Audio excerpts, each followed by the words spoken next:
हनुमंते नमः। दर्शकगण, मैं आचार्य सत्यानंद एस्ट्रोलॉजीते आज जीवन दर्शने मानव जीवने বলা হয় অদৃশ্য শক্তি দেবতারা আপনাকে কদমে কদমে সচেতন করে আপনার জীবনটা ভালো করার জন্য। কদমে কদমে ওরা আপনার সাথ দেয়।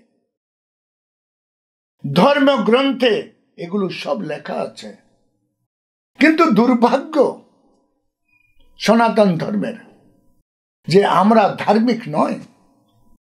একবার নিজের সাথে প্রশ্ন করুন, ধর্মের কোন গ্রন্থটি আপনি পড়েছেন?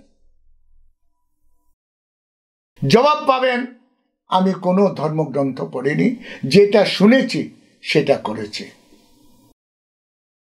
আজকে ধর্মগ্রন্থের কিছু শুভ সংকেত, ইশারা আপনার জীবনকে ব্যবস্থিত করার জন্য অদৃশ্য শক্তিরা নানাভাবে আপনাকে সচেতন করে যে হে মানব, এই কাজটি করো না, এই কাজটি করো।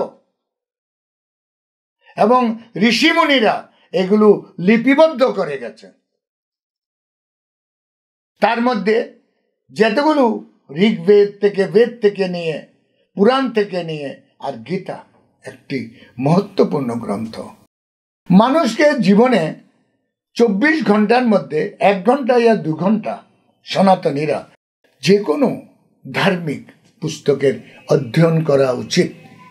আপনার সংস্কার বদলে যাবে, বাড়ির অ্যাটমসফিয়ার বদলে যাবে, বাড়িতে পজিটিভ এনার্জি এসে যাবে।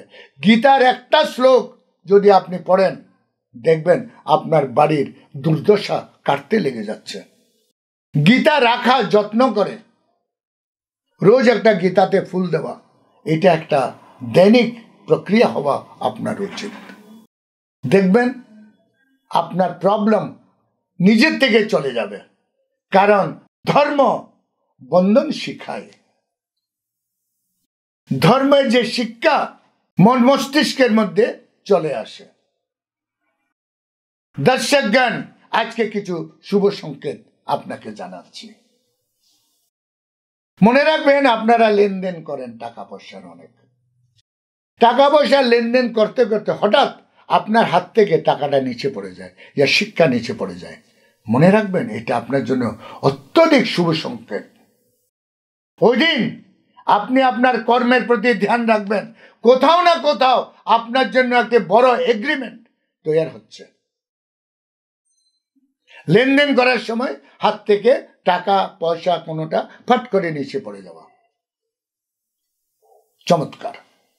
দ্বিতীয় বলা হচ্ছে, আপনি যখন বাড়ি থেকে কখনো বের হলেন, কি সুন্দর আকাশ মেঘ, হঠাৎ রাস্তাতে বৃষ্টি এসে গেল, আপনি একটু ভিজে গেলেন, না চাহতে হুয়ে ভি। এটা ইচ্ছা রাখেননি, ইচ্ছা করে ভিজলে হবে না, না চাহতে হুয়ে ভি আপনি চাননি, হয়ে গেল। মনে রাখবেন, জীবনে অর্থ আপনাকে প্রচুর আসবে।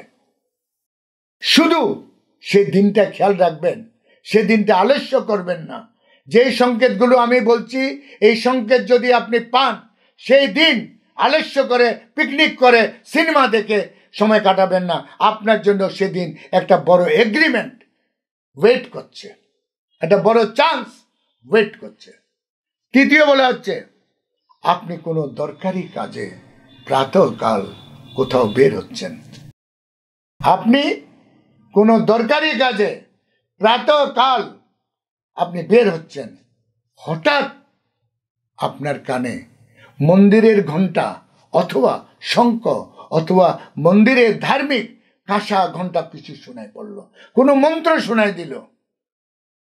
দর্শকগণ, ঈশ্বর আপনাকে আশ্রয় নিল। সেই দিনও দেখবেন চমৎকার কাকে বলে। বাস নিজের সময়টাকে নিজের মতন করে কাটাবেন না। মনে করেন আমার পিকনিক ভালো লাগে, আমার সিনেমা, এটাও আনন্দ, এটাও ভালো জিনিস, কিন্তু আপনি বেপরোয়া হয়ে ওই চান্সটা হারিয়ে ফেললেন। এই সংকেতগুলো দেখলে আপনি সতর্ক থাকবেন। তৃতীয় বলা হচ্ছে, আনকনসিয়াসলি এখন আপনি একবার ভেবে দেখুন আপনি কোন দিকে স্নান করেন, কোন দিকে মুখ করে।